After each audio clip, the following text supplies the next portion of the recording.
Good evening and welcome everyone to the Almus Monthly Webisode series. My name is Maulik Shah, co-founder and a CEO of Almus Risk Consulting, and your host and the moderator for today's session. First and foremost, let me just briefly talk about Almus. We are a specialized risk consulting firm. We serve clients that has an exposure into currency, commodity, and interest rate risk. And given the commodity that we talked about today, or the textile exports, cotton becomes a relevant commodity apart from the currency, especially for the exporters and the importers. So that's what we do as Almus. We have a research. We do a lot of aggregation of the information and the knowledge, and it has been our passion and commitment to spread this knowledge amongst the market participants, the financial market participants, the owners, the CEOs, and the CFOs. And Almus Monthly Webisode series is our means to reach out to you, spread this. And this is something that we have been doing it since April 2023. We completed first financial year. We call it season 1, completed 12 episodes. And we are in the season 2, which is the current financial year. And we are in the 6th episode. So today episode is, we call it as S2 E6, similar to the Netflix series that you may be quite familiar with. And I must acknowledge all of you who are there present and who continue to attend this webinar month after month. It is because of you and your presence which really allows us to fulfill on our passion. So thank you so much for being here. And additionally, I must say that as Almus, we are really lucky and blessed with an amazing friends, the well-wishers, a networking of really experts, the intelligent community around us, who are more than willing to contribute to our commitment. And in fact, it is their passion as well. And because of them, we are really able to conduct this session month after month. We have 3 such experts, and really they are veterans. Each of them has more than 3 decades of experience. And they have been really, more than willing to contribute and come on today's session. And it really takes preparation and efforts. So I really acknowledge them and welcome all of them. And I'll begin. It's my honor and pleasure and a privilege to really briefly introduce all the 3 speakers. I'll begin with Dr. Sundar Raman. He is a managing director, Shiva Textiles Limited, and chairman of SIMA. His educational background is, he is an MBBS degree holder from Kasturba Medical College, Bangalore, and has masters in business management from Cambridge University, UK. He is actively involved, apart from his corporate responsibility, in academia and research, serving as a managing trustee of the Firebird Institute of Research in Management, Coimbatore. And he has been a prominent member of various national level business forums. Dr. Sundar Raman contributed immensely towards spearheading initiatives that promoted innovations and excellence in technical textiles, a critical growth area within the broader textile sector. Welcome, Doctor, and thank you very much for joining. Thank you so much, Maulikji, and it's a pleasure to be on this forum by Almus. Welcome. We have another doctor, and he's a doctor in the management area, Dr. Siddharth Rajgopal, a very familiar face. He's been a veteran, been part of the TexProSil for over 3 decades. He joined TexProSil in 1992 after serving April Export Promotion Council. And he has a unique distinction of serving the entire gamut of the textile value chain, from yarns to garments. Mr. Rajgopal has been a member of several Indian delegations, negotiating groups sent by the government of India to USA, European Unions, and the WTO to discuss various aspects of bilateral and multilateral trade in the textile and clothing sector. It's indeed a great privilege to have you, Doctor. Welcome on the session. Thank you, Maulikji. Thank you very much. And thank you to Almus for having me today on this session. Thank you very much. Our pleasure. And we have CA, Mr. Sandeep Kumar Garg. He's a chartered accountant, LLB, again with 30 years of experience, 3 decades, working in the corporates. He's a CFO of Welspun Global Brands. Prior to joining Welspun, he headed Raymond's garmenting and export and retail business as a CFO. He was instrumental in setting up Raymond's overseas operation in US, UAE, and Ethiopia. And he has a extremely rich experience and specialized in the areas of finance, accountancy, mergers, acquisitions, project management, commercial exports, logistics, IT, treasury, the entire gamut of finance. And thank you so much, Sandeep ji, for joining us today. Thank you, Maulik. Thank you to adding me to your panelists here. Thank you very much. Pleasure, pleasure. So before I have speakers share their insights, a very quick background and context for today's session. Now we are in S2E6. This is under the theme of roadmap to current account surplus. And let me just say a few words about what I mean by that theme. Now, all of you must have experienced that India is one of the fastest growing economy. And a few years back, there was a real concern from the ministry regulators that our growth is largely import-led. For an economy which is growing fast, import-led growth, there were natural concerns about the widening of the current account deficit. We have been traditionally a current account deficit economy. Now, fast forward, we are in 2024. The current numbers are very, very encouraging. While yes, there is a deficit, but the deficit is well within 1% of the GDP. Now, that has been achieved due to a combination of number of factors. Regulators pushing for various schemes, including PLI. We were lucky to have probably a China +1 strategy to give a boost to our manufacturing sectors. And in addition, even the service exports have done extremely well. So we at Almus have really picked up this theme that yes, today we are current account deficit, but what it really takes for us to move towards current account surplus. Can we? And we are picking up each and every industry. So this is the third industry that we have picked up. Earlier 2 episodes, which was E2, which we did on service exports, the global capability centers, which has really grown significantly over years. The E4, which is episode 4, talked about defense exports. And I'm sure there also a huge shift, a transformation by way of an import substitution and a defense exports are really fueling the overall industry. This session is all about textile exports. And all of you know, especially those who have been in the sector, they know really the challenges. And at the same time, there are green shoots, there are opportunities. Today's speakers will really give us their insights.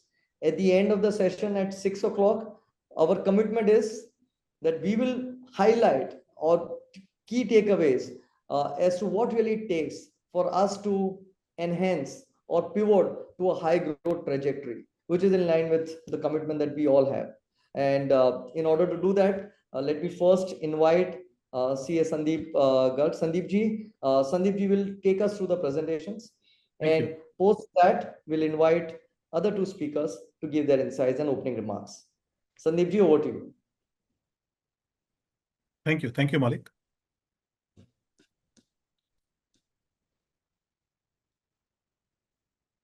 And as Sandeep ji is getting ready for the presentation, here's my invitation to all. It's a free-flowing conversations for the next remaining 50 odd minutes. I have my own set of questions and the pointers to place to the speakers. I invite you to actively participate. You can put your questions even in between the sessions. Put it up in a Q&A or a chat box. Yes, Maulik, please continue. Okay, Hello? and I'll pick it up and then place it to the speakers. So feel free to put your pointers in the chat box. Yes, Sandeep ji, over to you. Thank you. So first of all, as you said that everybody in India wants India to be a surplus country where we can have higher export, lower imports. Even PM Modi ji's vision is also make in India, everything, and less increase the exports. These are the number of how the total exports trend of India has moved from $302 billion in 17-18 to $429 billion in 23-24. So slowly things has moved. But if you see in last 1 year, 22 to 23, the growth has not been substantial. Though 21 to 22, there was a substantial growth in the export sale. So here some push required from the government. Let's talk about textile because this seminar is mainly concentrated for the textile product. So if you look at the textile numbers, total textile exports in 17-18 was $35 billion, which slightly increased to 36, then decreased to 33, 29, and it peaked to $442 billion in 21-22 during the COVID time when demand for textile and hosiery and apparel product was higher. And then again, it dipped in 22-23 because of 3 Cs, which everybody knows: cotton, commodity containers, and coal. That means energy. Every industry in India faced these challenges, which reduced the growth of the textile business. Then again in 23-24, it slightly picked up on the same number. So there's not much growth. And very, I would say that here I plotted the number of last 7-8 years of textile. And if you look at the number, 17-18 to 23-24, we will compare. So overall textile and apparel business has degrown by 1%, which is very alarming. Whereas people say the business is growing, industry is growing, government is doing a number of products, bringing number of schemes. But still, if you look at the 17-18 number, ready-made garments has degrown from 17-18 by 2%. Cotton textile slightly increased by 1%. Man-made fiber degrowth. Woolen textile almost flat. Silk product has increased. Handloom degrowth. Carpet flat. Jute product flat. So as I really want to thank Maulik, you and Almus for putting up this point for discussion, that how the textile business in India is performing. So what I want to highlight here regarding the opportunity, textile being one of the biggest employer after agriculture, it directly employs 45 million people and 60 million indirectly. So this is a huge employment sector generation which help country building up. Textile contribute 15% to industrial output. The global leader of export of textile is China with 31% stake in the global export, whereas we are at 4%. And along with us in the same range are Bangladesh, Indonesia, which are around 5%. Bangladesh, Indonesia, Taiwan around 5%. Other players are 4 and 3%. So biggest chunk of export global market is taken by China. Last 2-3 years after COVID, there has been a thrust to drive investment to non-China country and even buying from the non-China countries. China plus one policy, people normally call it. So based on that, some business has moved from China to Bangladesh, Indonesia, Taiwan, India. They have benefited, but still China is a big ship. And we all are small boats in the global textile business. So if you look at the opportunity, the cotton prices and raw material commodity prices, which peak under 21-22, has stabilized, and they are at new normal prices. The digitization is going on high speed, which is reducing our cost, operations and things. Operation cost, business opportunities. And international buyers are also reassessing their supply source because of uncertainty in Bangladesh. But I think that will be a temporary phase, and slowly people will have their faith going back to Bangladesh and they will start buying. But definitely India is also coming up as an alternative to Bangladesh, which has an opportunity. Now I will take you to what is our wish list is. We want to position India as a low-cost, high-quality, reliable supplier and utilize the China one and Bangladesh situation. This is our wish list. Just a minute.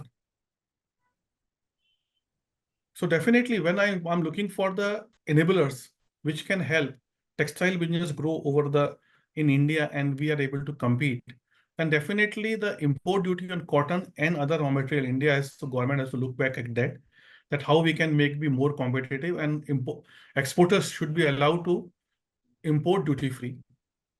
Second, the duty structure of GST in case of man-made fiber product, technical textiles such as non-woven product, GST is 18%, whereas the finished good product is 12%, which normally happens which created the GST accumulation in the hand of the exporter and manufacturer. So this GST rate rationalization we expect from the government. Then export credit at competitive interest rate. There was a interest subvention scheme which was available for the exporters, especially in textile made-ups, which was discontinued from May for non-MSME, and for MSME, it was up to July. Whereas if we compete with other countries where the export credits are available at very, very competitive rates, and Indian exporter has to compete with them. So this is a point where we are losing out. Then definitely national textile policy where government has to promote the textile industry by giving some incentives or soaps, everything.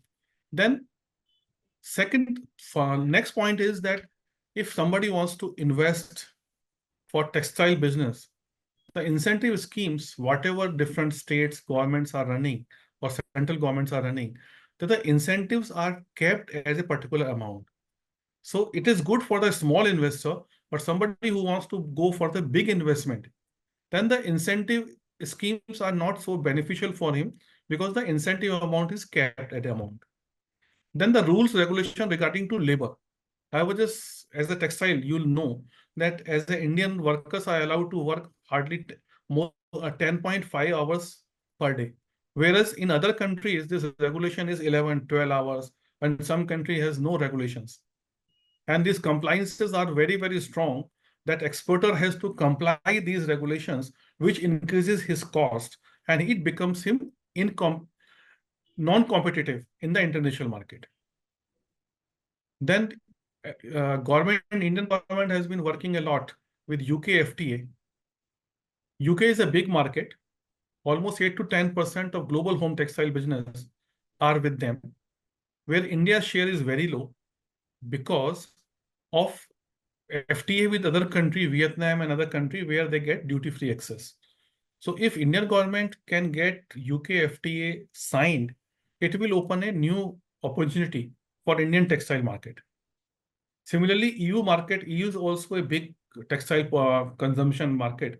I'm not talking about US, but if you look at the India's number to Europe, it has dropped from 21-22 44.43 billion to 36.68 billion in 23. So all the businesses are facing challenges, and to make the India a low cost, high quality, reliable supplier for the world market, we need support from the government, FTAs with different countries for duty-free access to our customer, and it can definitely help growing the textile business. That's all, Malik, from my side. And great, thank you so much, Sandeep. I think you have highlighted some of the key points and also given a clear ask from the industry. Before I go to Dr. Rajgopalan, who has been the part of the policy making at Textile, I will take insights from Dr. Sundar first.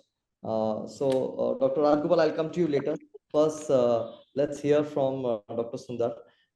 Share your insights, sir, and your experience of being in the industry and points that Sandeep talked about. Maybe you can expand it. Over to you, sir. Thank you so much. Friends, I'm going to come to you from a perspective of Chairman Saima. As MD Shiva Textile, we operate in two segments. One is the cotton spinning and related value chain, which is like directly related to what we do at Saima. And the other one is we also do certain value-added products like technical textiles, which if time permits it somewhere during the seminar, we can briefly touch upon later. The Southern India Mills Association, of which I'm the chairman currently, it's a 90-year-old organization started by the first Finance Minister of Independent India, Mr. Chetty. And it has been at the forefront of the textile industry of India. Tamil Nadu, as you all know, leads in terms of cotton spinning production as well as many other segments of the value chain, particularly the cotton knitted segments. And we run an international business backed by a 70-year history of having some world-class machinery manufacturers based in our local region, particularly the Lakshmi Machine Works. Saima today is an umbrella body that not only represents spinners, and when I say spinners, I'm talking about people who are primarily in fiber spinning, in fiber ring spinning, in either cotton, in viscose, in polyester, or blends of viscose and cotton with polyester and thereof. As well as we have associates from the open-ended spinning industry, from the weaving industry, from the home textiles, and I think so. It operates being a very large and recognized organization for more than 90 years. We operate as an umbrella body for representing the textile manufacturing industry in the south of India. That's where we come from. And we used to have glory days in the textile industry. The textile industry of India was one of the primary driving factors for the industrialization and wealth creation of India, particularly in the rural fields. I remember when we used to set up mills in the 80s and 70s in places like Dindakal and other places where literally there was no industrialization and no source of revenue other than agriculture. We were a boon to the industry, and the industry has to be duly given the credit for bringing India, much of rural India, into the modern economy, I should say. Having said that, today we work in an industry that is competitive, but where our predominance, if I can put it that way, is slightly eroding or is remaining stagnant. To give an idea of our industry, currently the Indian textile industry, and some numbers might vary a little bit here and there, depending on numbers. It's a very vast industry representing a lot of people. We are typically about $100 to $120 billion textile economy, of which about $35 to $40 billion is our exports at this point of time. About 75 to 80% of this is cotton-based, and the rest is man-made fibers. An organic-based man-made fiber as in viscose, and a purely synthetic man-made fibers, which is the predominantly the polyester industry, but a bit of nylon and other specialty fibers come into play. That's our economy. And we have been strong in this economy for close to 100 years today, because we have the largest acreage of cotton in the world. So we have been typically a cotton producing nation. We produce good cotton. Our cotton has over a period of time been slightly lower, available at a lower cost to Indian manufacturers compared to their peers around the world. And that has created an industry that has an inherent advantage of quality, of cost, and availability. And that has been the primary driver of the Indian textile industry over the last, like I said, 7 to 8 decades. The availability of that cotton, the availability of that machinery locally allowed us to create at a national level a globally competitive spinning industry, which then drove the rest of the industry forward. So for many years, we were actually exporters of spinning yarn to countries like Korea. I remember times in the 90s, we would be sending yarn to Morocco, Tunisia, Europe, South Korea. And somewhere close to 2000s, we saw that the exports of India was completely concentrated into China, because China then took over the role of becoming the global manufacturer. From the 2000s into the last 20 years, we have seen that then slightly widen in terms of our exports. Bangladesh came up, Indonesia came up, and in these countries, they had an abundance of low-cost labor. So they started with an apparel-first policy. They actually put up capacities to manufacture products on large scale, and they had apparel they integrated backwards into processing again on a large scale, and they were actually able to take our yarn and go forward. And one of the inadvertent thing I should say in this whole process was that we allowed other people to create competencies of doing end products and becoming closer to the end buyer, and we then sat in the back end, and they eventually also started then getting into the back end processes. Otherwise, the moot question is, if you are the primary leader in the raw material space for 80 years, why are you not in the predominant position at this point of time? But that is how history has taken us to where we are right now. At this point, we still remain very powerful in cotton, though there are certain cotton issues at the growing stage. I can touch on it a little later, not in introductory remarks. We are there. We still are very strong in the cotton value chain. The government has extremely ambitious plans for us. They want us to go to $350 billion in turnover and $100 billion in exports, which is, I think, the topic of today, by 2030. It's a tall order, and I'll break down the numbers when I get the chance to do that again. But to do that, we need to think in terms of value addition. We need to think out of the box in terms of branding, because the current path we are on would probably not take us there. So those would be my opening remarks, and then I'll expand on it later. Thank you. Thank you. Thanks so much, Doctor. And I think you already have created a few pointers for a further expansion later, and we'll come to that. In the meantime, let's hear from the policy influencer, come policy maker who has seen it all, has an experience. You've heard the corporate and a corporate come the policy influencer. Your take on key things on opportunities, challenges, and what's your take on the whole episode of Textile Exports opportunity. Thank you very much, Malik, for this opportunity, and thank you to my previous two speakers who are very eminent in their own, Dr. Sundararaman and also our friend Mr. Garg, and they represent big companies and big associations, and they have narrated to you the state in which the current textile industry is.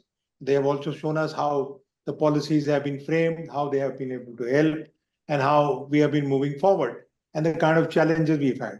But one of the important points which is emerging, as I have also seen this across a period of time, is that somehow we are, as I said, the competitiveness which has to be there in the industry, the edge that probably the industry requires, which as Dr. Sundararaman pointed out was there because of the cotton advantage, which slowly is eroding in some form. And then the other fibers are playing, but they're also not there in the way that we would like them to be, because there are other bigger players for the other fibers other than cotton. So we are having our cotton and we have in a way lost an edge. So how do you maintain your competitiveness? That is the first point, as I mentioned to you. Even as we go along, you've seen that the European Union has come out with a document where they have said how to make the European Union, a country of 27 member states, competitive on various other issues. But the question of competitiveness remains. That is number one. And we have seen, as the chart showed, we have gone up, we have gone down, we have stagnated. Now what? Now, when you look at the data and then you look at the targets, you find that the government's expectations are very high, and $100 billion of export, $350 billion of the market size. So there are all huge numbers to be achieved in a span of when we started 2021 or 22, and we are in the mid of it, and we got another 5 years to go. So those numbers to be achieved, where the government believes that it must try and push the industry to try and outperform itself, has its own issues. But the point I'm trying to make here is a larger point, and I think that comes up as we go along, is how do you maintain not only your competitiveness, but how do you maintain your competitiveness in a changing world? Because what we started with in the earlier decades are probably not there. The kind of forces which are now operating, which are in a way determining the trends in the business. For instance, the e-commerce platforms, for instance, the use of technology now, for instance, even the larger question of sustainability, circularity, which have all got embedded into the manufacturing, you see. So therefore, the policy is there. We have always tried to keep social policy away from business policy, but somehow it is getting integrated as we see. So these are some of the issues which are coming up. We have our manufacturing. We have also a fact that there was a time 10 years ago when you were about 20% of exports, and today you're about 10 or 12% of exports. Now, the reason for that is there has been an expanding economy. There has been a services area which has grown, manufacturing to that, I think. So that was a macro. But even having said all that, textiles continues to be one of the exciting prospects in any economy, whether it's our economy or in the developed world, where also they are going on looking at various ways of restricting low-cost imports, even as of now. And the FTAs and others are being talked about. They have helped some countries. We are surely going to be helped because they are the barrier, which is an artificial barrier, a preferential barrier. But the point I'm trying to make here is that the textile industry has adjusted itself, spinning at the point in time, as he mentioned, in the 2000s or early 90s and to about 2002, 2003, even till about 2008. It was fairly doing well. Then the financial crisis came in. Then, of course, the whole thing took a U-turn.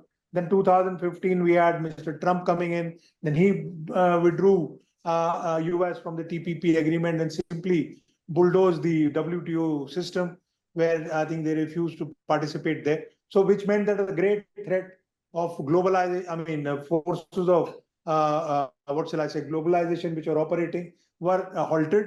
Then what did you do? You had a phase of deglobalization, which again got picked up when we went forward, because we found that the countries were looking at how industrial policy will help their economy rather than a trade policy. So I've always been advocating that industrial policy is in a way trumping trade policy, in the sense that you have making America great again, huge tariff being talked of, peaks, You have India and its Atmanirbhar program. You have tried to raise your own average duties higher. In fact, India's own average duties are high. Plus, all others are doing that. You mentioned about other countries coming in, even the Indonesias, even in the Bangladesh's, even Turkey. They all use tariff walls to sort of protect themselves and try to build capacity. So this is the world in which we are.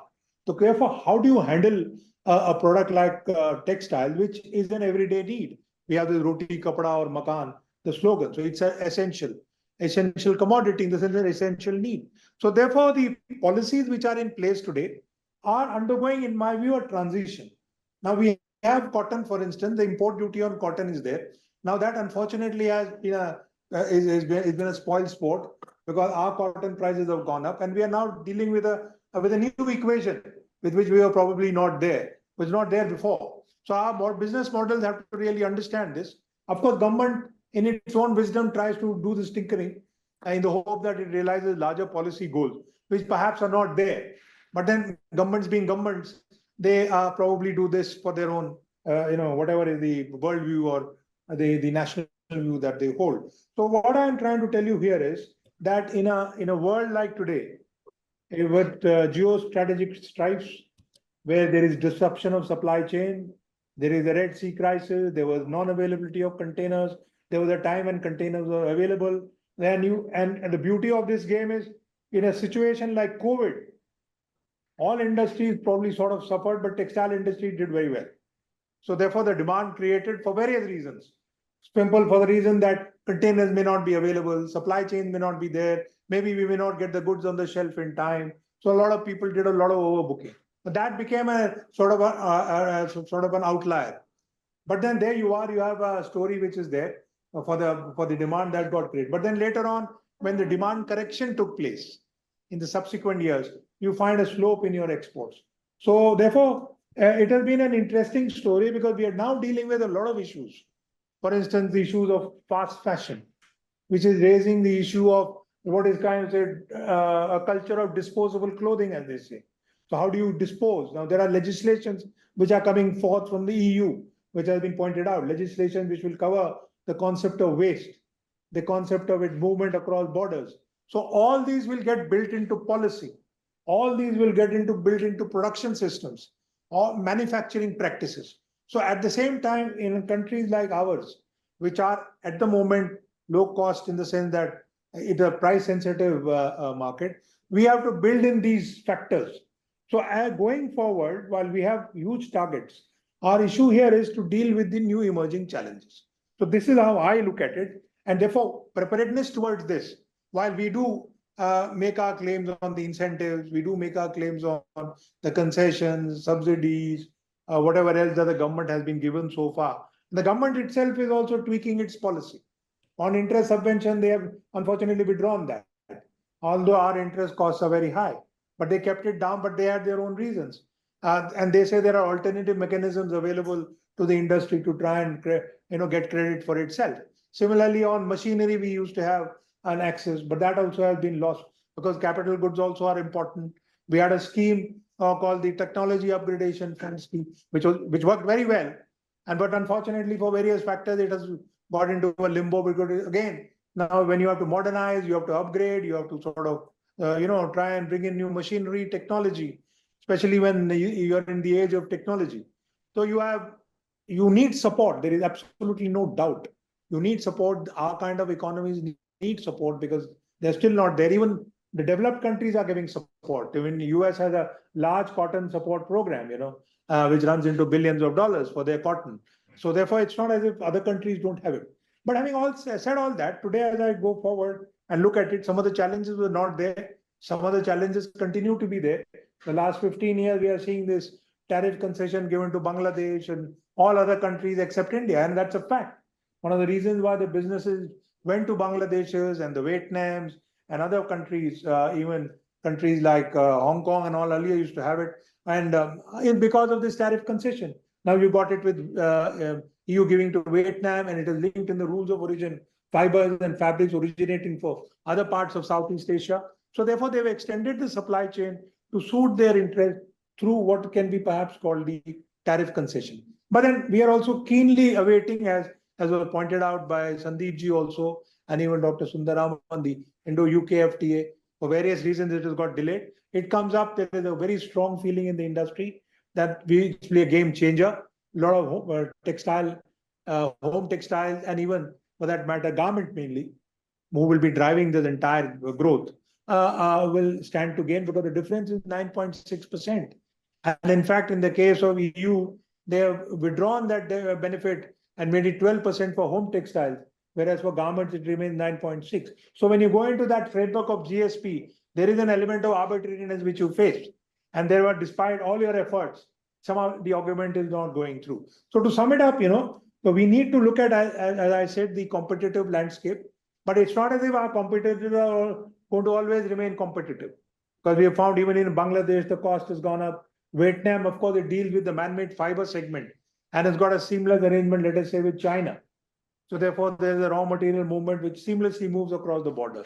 And US, Vietnam, and the ASEAN agreement are providing that seamless movement. The same seamless movement, unfortunately, India is not able to guarantee.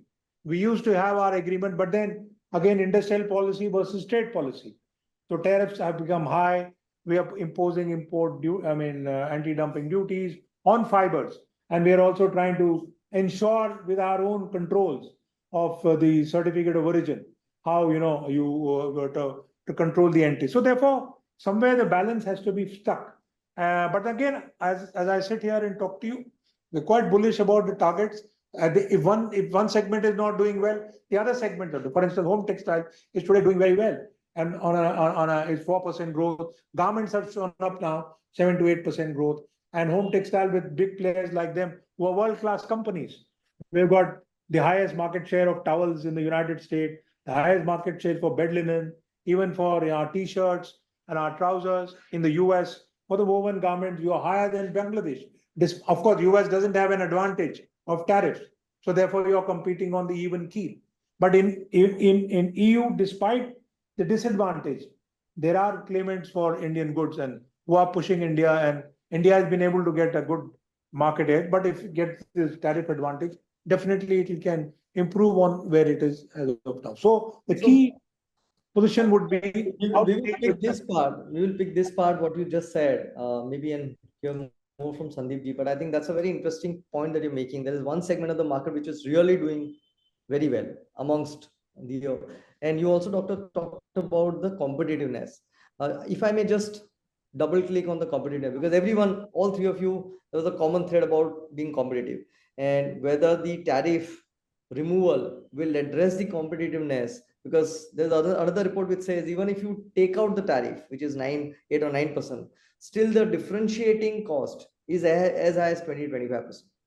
Now, which are those components which are leading to the one point that he mentioned about labor productivity or labor cost, which are the other things which is adding up to the cost uncompetitiveness, if you may list down, Mr. Rajgopal, that you want me? No, I think factor costs are there. All factor costs which are there, labor, power, all these are issues. If we talk to all manufacturers, they're going these issues. Raw material cost, capital cost. So and the next factor is raw material cost. The raw material cost, unfortunately, and that is one of the reasons why I've always felt there must be a stable raw material policy in this country. How do you approach your raw material? That is a very critical question when it comes to the textile sector. You have the cotton, you have the man-made fibers. Fair enough, all fibers should be given a chance. But you look at that, there was an inverted duty structure that he mentioned for the man-made fiber segment. And that is a fact. We are dealing with huge producers in China, where one way or the other, we are not able to come to that level, whether it's polyester or viscose. So what do? We create small monopolies within the Indian regime, which again then are able to control the fiber prices. Then the state has its own way of looking at it, but it's not very clear where it wants to put. We have the cotton, which is supposed to be linked with the farmers' livelihood, which is supposed to also guarantee lives, etc., etc., and where it's supposed to be with us for centuries. And cotton India, and in fact, in the world, there are very few cotton producing countries. You can just name just a few of them. Most of them don't have it. So you have it, and you have an industry as well. But the question here is that how do you leverage that? So therefore, the cotton and the raw material policy And cotton, there is an issue that, look, you must shift away from cotton. But cotton is going to be there. It's a natural fiber. It is a sustainable fiber. It's biodegradable. It meets with all your requirements. One can argue one fiber against the other, but that's not the purpose. The purpose is that you have an advantage. That advantage needs to be preserved in the sense, not by giving subsidies. You give international prices. If I am able to compete on my raw material at international prices, the rest of it is my labor and my sweat, which I will put, and the equity that I will generate on that account. So that, unfortunately, the state is unable to do. It is not able to give you a proper raw material policy. So I always used to say that, please sort out your raw material policy and encourage the value add on that. If nobody's scared the raw material should get exported the way it should, encourage value add. And we have enough entrepreneurs in this country with what is with who will be able to do that. And we've seen that. This is my take on this. Malik, I would like to build on what Mr. Rajgopal said. Yes, Sandeep. The labor cost of India is higher, and one more factor which make it higher is high attrition. If you look at the China, Bangladesh, Indonesia, their attrition rate is very low. One worker who join an industry work for longer period, his efficiency is higher. So practically it convert into low labor cost. Whereas in India, the attritions are so high that every time new workers come, you have to train in, your labor costs are high, your wastage is high, you make so many wastages. So that also contribute a lot. Here people shift job for a small amount in their wages. So that is also a big thing. I have seen China factory where companies has made dormitories. They live there for full year, go home for 1 month, again come back for one full year. No holiday, nothing. Here attrition, absenteeism high in the industry. You have to put extra labor in your factory, which increases your cost. The bench cost. So to yeah. Dr. Sundar, I want to come with a similar point and somewhere, yeah, please continue. No, it's like, okay. Competitiveness is very important when you are a commoditized business. And the textile industry, by and large, is commoditized. So manpower, power, and particularly raw material. I completely agree with what Siddharth said. The raw material is the thing that we are all trying to lobby for. The other things are localized to a large extent, localized aspects that can be good or bad depending on the environment, the state government, etc. But raw material is a national policy initiative. And we have been very clear in saying that at least give us a level play, if not an advantageous field, otherwise we don't exist. But I'm going to leave competition right now, go slightly off, because I think many of your viewers must be wondering, like, these three gentlemen who have been in this industry for 30 years are talking not much of positivity. Friends, I think there's a great opportunity out there. The opportunity is going beyond competitiveness, right? Because the minute you say competitiveness doesn't matter, then that means you're out of the commodity thing. And the way to get out of commodity is what I feel is securing the future of the Indian textile industry in the long term. It's a slightly longish view. Commodities, manufacturing scale will continue to drive us for the next 10 years. But on the parallel, let me give you an example. Today, I'll give you two examples. One example is in terms of non-commoditization of your raw material. And by that I mean, India has been at the forefront of the organic cotton revolution for a very long time, right? Organic cotton literally is 90% of it comes out of India. And people are able to say that I'm happy using this cotton to go somewhere. An extension of that thought process is a brand that Textpros, Dr. Rajgopal and the team are spearheading called Kasturi, which is in our ability to try to brand a superlative Indian cotton for the market. I believe these are the things that will keep us alive after the next 10 years. That being non-commoditized, being the perception of quality going into the reasonably affluent, the reasonably world-conscious people in the world is going to happen. And we have a head start. Organic is predominantly an Indian story. Unfortunately, somewhere, again, larger strategic thought processes and intervention not there. Sometimes we also, burn our hands in credibility issues. And that's a problem that we have as a country. But it's where we need to go. Today, the world is going towards recycling. Predominantly, it started for the last 15 years or so in terms of polyester recycling. Now it's coming to cotton fiber recycling, going back into OE process and that getting into garments and things. Our ability to become the world standard, create world-class credibility would take us out of this commoditization circle Because end of the day, what we have observed, we used to be called the Manchester of South India. Bombay used to be called the Manchester of India. And now I go on to webinars and say, please don't call us that, because there's no more textile industry in that place. And I don't want to be associated with that anymore, right? Commoditized businesses have a habit of moving from place to place once in 40 to 50 years. And that's inevitable. You can see it in the history, international, national, anywhere, that's what happens. So we need to actually go there. So the other thing that I'm seeing today is, with you mentioned e-commerce, with Myntra and other forums coming, there are many very good world-class 100 crore, 200 crore brands popping out in India, but they remain Indian brands today. There's no global Indian brands. We need to actually create this thing of taking global Indian brands out. We need to make our raw materials branded, and that will ensure that Indian industry would thrive in the times to come. Because if you keep on talking about commodity inputs, it's not something that you want to build your future of. That's my thing. Sure. And Dr. Sundar, one more point which is relevant, and Gnan Shekhar has put that on the chat box. When it is a commoditized business, how important it is to really manage the raw material price risk, which is cotton. Today it is tradable in the exchange. And do the market players have enough understanding about the price risk which they carry, and how significant it is in their business? Any take on that? So Mr. Gnan Shekhar is a good friend, and he's a person who's been advising a lot of people.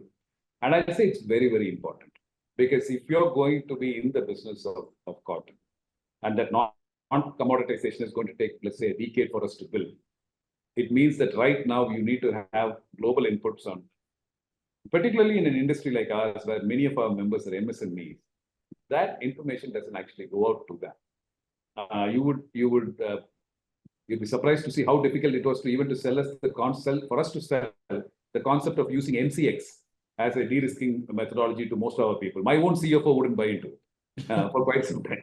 Yeah. So, but it's absolutely essential for people recognize that if you're going to be in the base raw material, particularly in spinning, it is totally imperative that you need to de-risk, you need to understand macros, you need to have predictives on where your raw material prices are going to, I think. And you need to go there. And I would say that India is not in there. There are few people who are using it, but as an industry, we are not there, and it's something that we would like to see happen. Sure. And I think Gnan Shekhar is acknowledging you for your efforts. When the prices were very high in February, you actually saved a lot of money by going in media and public, cautioning from, really abstaining to buy. So that's an acknowledgement to you.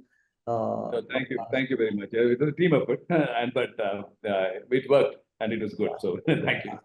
Yeah, I think, and for the benefit of the participants, between Gnan Shekhar and Almus, we are focusing this area of the market where really we are committed to help all the market participants manage their commodity risk very well. Gnan Shekhar at Comptrans is part of Almus, and we are really working towards it. This webinar is also part of that effort to really create that awareness and a strong business model. So thanks, Gnana, for highlighting that point. I want to come to one point that you mentioned, Dr. Sundar, and go to Sandeep ji. In a way, we said that we actually started, the availability of the raw material is an advantage. But at the same time, we continue to remain the back-end player. The real opportunity is to move up the value chain. And something that you really picked up, whether it is a brand recognition or whether it is, going out and being in the global market space. Now, Wellspun, Sandeep ji, you have been a B2B brand, well recognized. And like Mr. Rajgopal also mentioned, that been doing a phenomenally well. All the competitiveness aside, you have done an extremely good work in this area. What's been your experience in terms of really when it comes to an international presence and export industry? And it's all about finding out the real opportunity in the export business. So take on that, Sandeep ji. Yeah, as you know, we represent home textile business. So home textile business is mainly concentrated in a few countries. China, as I explained, biggest manufacturer of home textile. Then India, Pakistan, and somehow small part in Far East. So as far as the Wellspun is concerned, should I speak about Wellspun or home textile business? Something that will work in that business segment, you can share those practices which would really help. So actually the innovation, if you talk about Wellspun, the innovation and patents which our R&D team does and make our product different better. Because every time we have almost, as of now, we have around 35 or 40 patents registered with Welspun. So that is a big thing which give us an edge. So as Dr. Siddhartha said, that innovation is a big thing. Then we are into ESG, very big in ESG. We are also moving towards that. And we are also going green. So that is also pushing our business into our customer. So our product innovation, re-engineering at our plants, then ESG, which is giving us edge in the market. Got it. And definitely product quality and the customer service. What also a very important thing is that today technology is so fast and customer wants to run only his store. Customer doesn't want to manage inventory, doesn't want to manage logistics. It gives their connection of their POS, their selling system to supplier. You check my sales, you do my supply chain management, and my shelf should not be empty. So this is how we are managing very well with our customer in US mainly. Further expanding on that point, Sandeep ji, in the last few years, one of the things that we have seen really is the clear shift of a focus from just the cost saving to the resilience. I mean, whatever is happening in COVID, and we all have seen that why China plus one, or now even Bangladesh plus one has really come up, is because people have realized, or companies have realized, that it is not just important to save cost, but it's also important to be resilient in the times of crisis. Are you seeing this as an opportunity? What's your take on it as a company which has really operated in this market? Definitely, it has benefited all the operators who are not from that region. It gives an opportunity. It brings orders on the table. But our global customers are also price competitive, though they know that they are looking for China plus policy, but they have a process of buying the product. Suppose China is selling a product for 100, they will not buy at 120 because of China one policy. They force you to come to that almost same level and give the product and China one also. Yeah. Mr. Yashwant Rao has put one point, and I'm just going to read that out. Is there any suggestion from Mr. Rajgopal nor Sandeep ji to improve the participation in the MCX cotton candy segment? MCX has designed this contract after discussing with several stakeholders, and this contract almost stands abundant. Any comment on that? Mr. Rajgopal, you're on mute. No, I think MCX has been trying very hard. This contract has been negotiated. But then you see, I really don't know what to comment on because the volumes are not coming and there are issues which are coming. Whether hedging is an excellent tool, price discovery takes place, all that is very fine in theory. But I mean, our own people who do this trading, see, they have got to really come out and probably take it on. Because the point is that there could always be clauses. They have also tinkered with the clauses, but then they look at it from their point of view, what is best in terms of the trading, framework. And the volume somehow are not coming in the way they should, as other exchanges operate and other places operate. Although it's an excellent tool, it has been meant, it's been told to everybody. But then at the moment, it looks as if it's a work in progress. The MCX somehow hasn't taken off, and price discovery, which is the essential tool there, somehow has not sort of manifested itself. And there have been fluctuations in the price as well. You see, for cotton, the way it has moved over the past couple of months, some months ago. So that's where I would stand on this, as far as I can see. But then it's an instrument where it has to be, people will have to accept as they move forward that this is one area or this is one platform in which you can really hedge your risks and you can really discover the price that the market will offer. I think that's fair. Got it. Dr. Sundar, can you expand on the point that you mentioned in your opening remark, the opportunity in the technical textile? Right. So technical textiles is often looked at a lot of excitement by the market because it's a broad term. It's a broad term for functional textiles. And typically it's characterized by being, again, non-commoditized, knowledge segment, asset turnover ratios are high in that business. There's a lot of customer stickiness. Those are the good factors. The challenges are that most of the raw material is still imported. Than that, in the lower end of the segments, the less sticky segments is a major challenge for us. Indian consumption is growing right now, and so technical textile, that's a national mission, NTTM, which has given a lot of money to the Indian academia over the last couple of years to do research, the fruits of which we will see in the years to come. A lot of effort is going into create value addition in technical textiles. India will definitely be a large consumer as well as producer of technical textiles. It's an area that that's unlike the regular business that we do. There's a certain amount of a innovative drive that's required by the entrepreneur to go there, because you need to choose something that probably very few people are doing, and you need to then commit yourself to going there. But it's definitely an area for the future, given the overall ecosystem, Startup India happening, funding happening for smaller institutes, technology transfers happening, etc., etc. I think it's a worthwhile area for people to go. And there are areas where these businesses intersect. The conventional business and technical textiles definitely intersects in the protective garment segment. So if you're going to do let's say a winter clothing garment, then the coating on that, all the materials, the understanding of material technology, understanding of thermal insulation, rainproofing, for example.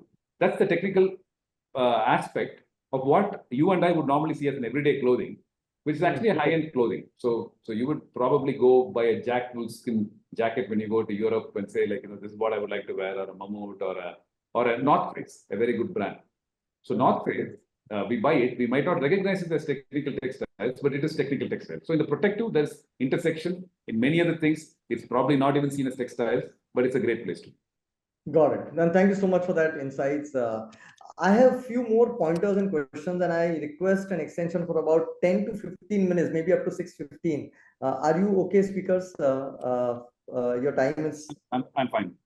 Okay, and here is my request to the participants. Even you may have a question, please put it up. We will extend it by another 10-15 minutes, and we'll just quickly wrap up a couple of points that are very, very important. First point I wanted to come to, and that to a Chinese recent announcement, bazooka. And the case in point is that we all know there was a very stringent COVID policy which impacted the consumption of the textile products. And I'm talking about last 2-3 years. But at the same time, Chinese economy did not stop producing the products. So in a way, they stopped consumption, but they started dumping polyester yarn at a cheaper rate in the global market. So it was a double whammy, and something that is reflected even in our exports numbers, where there is a clear dip to China. Even China trade deficit numbers have really ballooned from an India standpoint, India-China. With all these bazookas, the benefits, the money in the pocket, it's all roti kapda makan. Chinese governments, banks have announced there'll be dolls which will be given to the poor people. Do you really see? And it's a big amount. We're talking about almost close to 1% of the GDP being spent by China. And I'm talking about the announcement last 2-3 days. Do you see a revival of a consumption and thereby the exports from India to China? Your take. And anyone can pick it up. Over to you. That. You want me to wade into it? I will start, because things have happened with China. There was a time when China was a very big trading partner for which it continues to be even today. And secondly, the fact that now we are in a different situation with China for various factors. But the question here is that China itself has undergone a change. I did read that they are now stimulating their economy and trying to get consumption. But China made a change. China started in the Maoist area, came to Deng area. Then now, when in the new regime, they again went into statism. The private capital, private enterprise was somehow got restricted. Some of the people who grew at that time were unfettered capitalism, as they used to say, took place in China during that period. Now, of course, they're trying to find a mix between what they consider to be the state control. That's why the housing has collapsed, and many other things have happened. And there are, unfortunately, while people say, look, there are so many advantages, one big advantage is you don't really have a social net. If you fall there in China, then you're on your own. I mean, people say that you can do this, that, and the other when the going is good. When the going is not very good, unfortunately, there's not hardly any state protection you get, unlike other countries, other societies.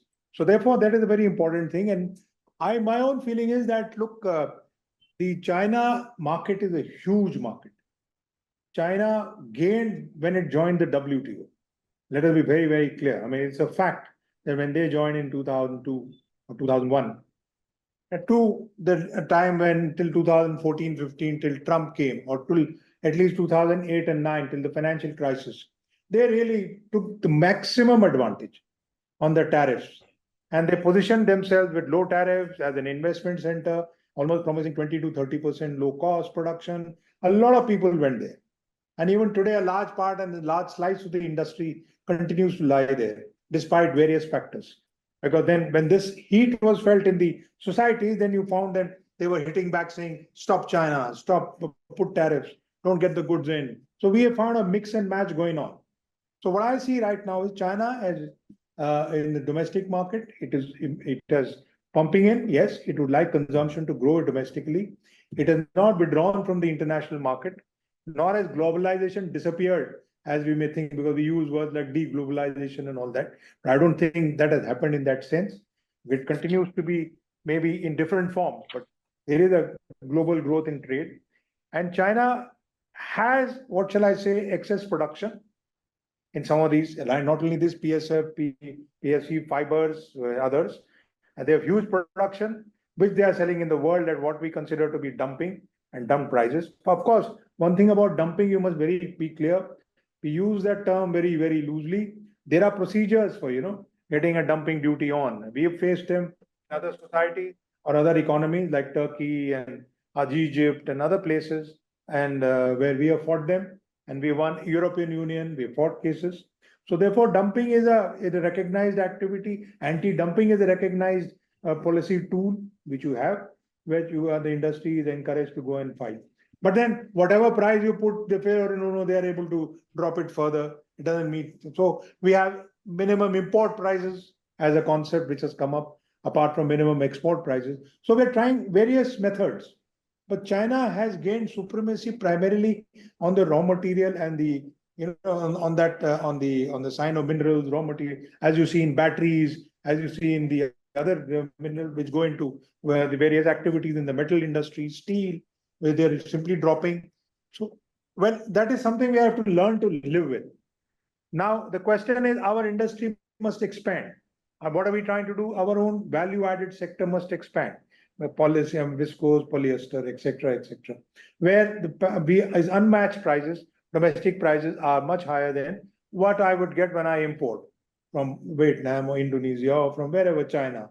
But then there are import anti-dumping duties put, which are valid. So even after the anti-dumping duty, we continue to face the heat.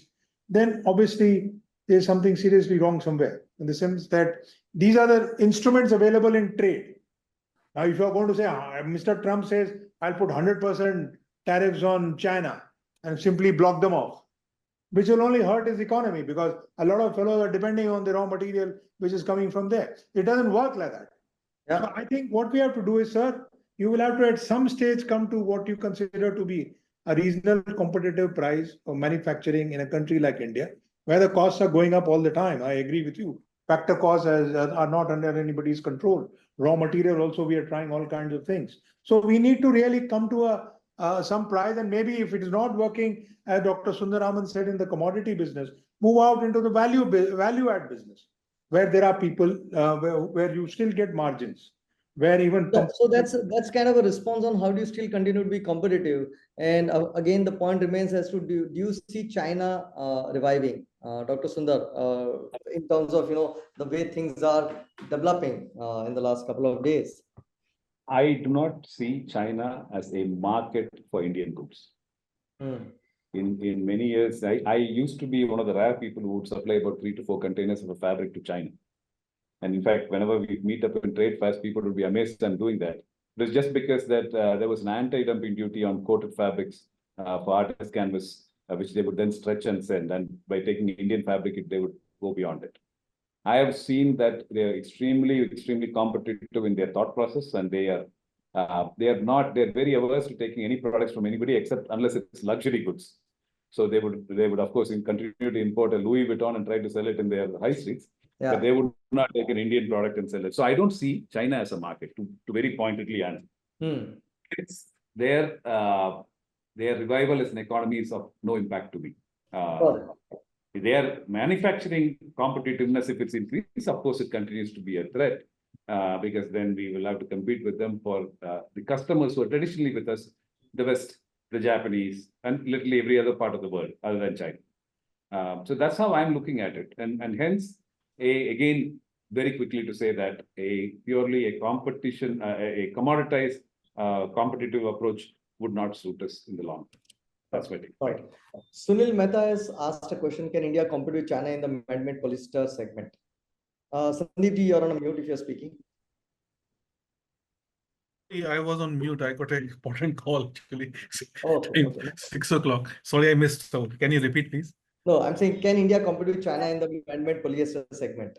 I find it difficult because the raw material, as Mr. Siddharth very, very clearly said, the raw material policy and the cheap raw material which China has and the efficiency and the plant technology they have is very difficult. Even most of the China is, even though India has some fabric, man-made fiber here now coming up, but still Chinese product is better, is cheaper and better quality.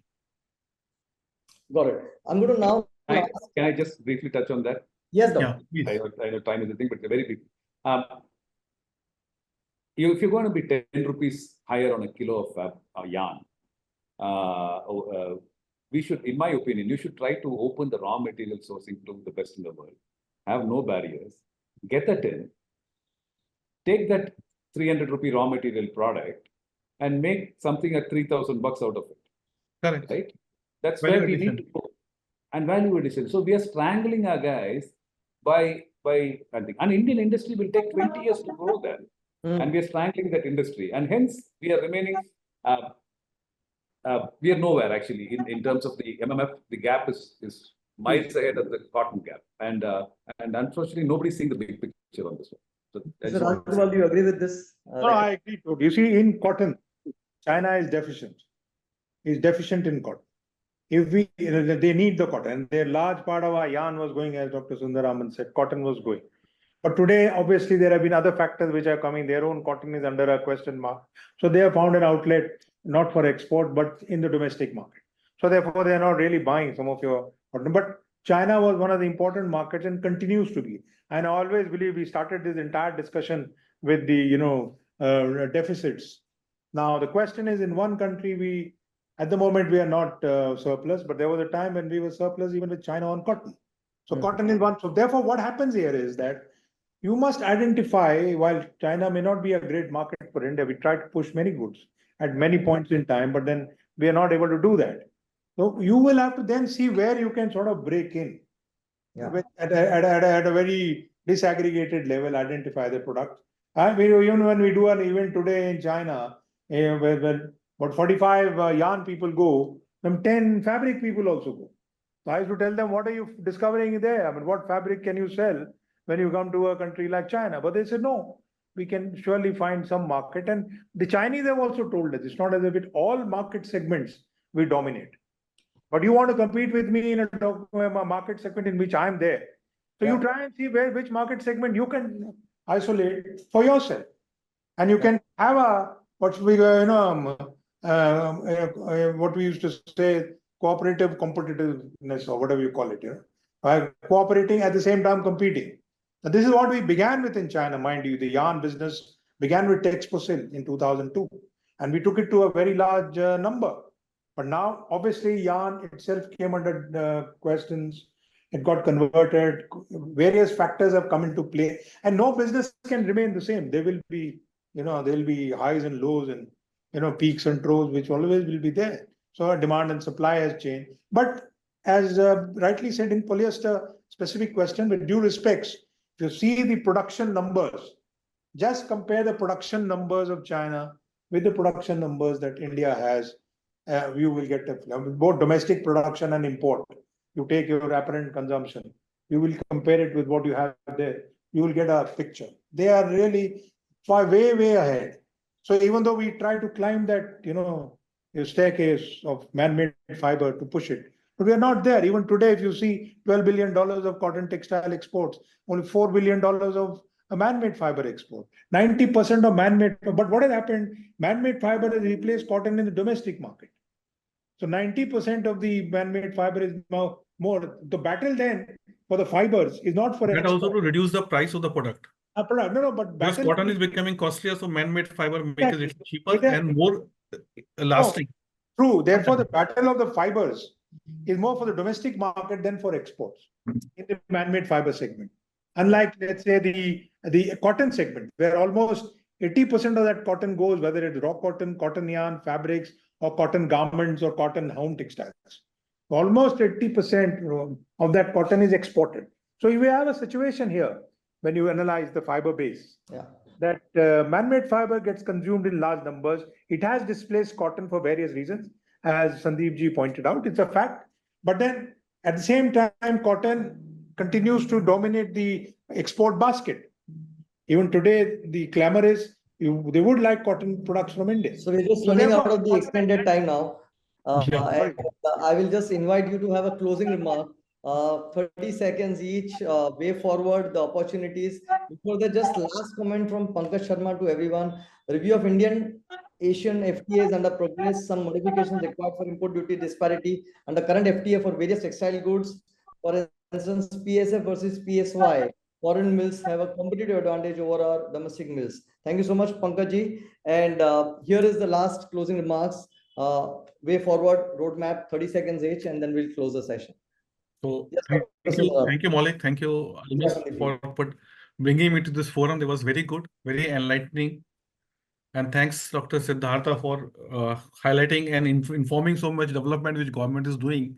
And we are looking forward to government to increase, extend the inter-subvention, bring out the new tough policy, and also do some textile policy benefit for the investor who wants to do investment and grow the business in India.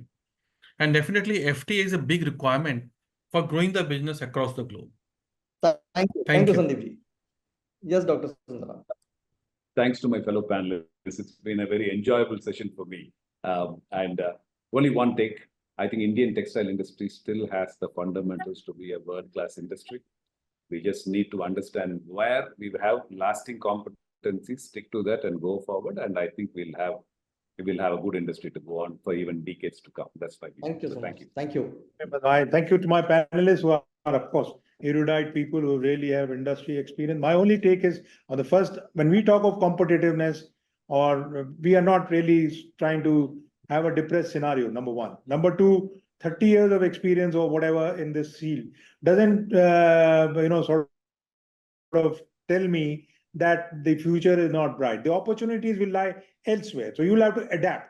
So when the challenges are coming in and when the new world is undergoing a change, labor is getting technology, artificial intelligence, so many platforms are coming in where we need to see, and we see e-commerce has picked up. 22% of home textiles is on e-commerce platform.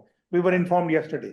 So therefore the market is changing, the platforms are undergoing a change. Textile industry, I have seen, has the ability to adapt to change. So that is where what will sustain it as we move forward. Fantastic. It is bright. Thank you very much. Thank you so much, all of Thank you. you. And really specifically thanks Texprosil and Saima. Indeed, it's been a very kind of you to really support this entire initiative. And thank you all the speakers for your time, effort. And thank you, audience. Thank you, participants, for really, being around and participating in this entire session. Thank you all once again. Thank you very much. Thank you. Thank you so much. Thank you and goodbye.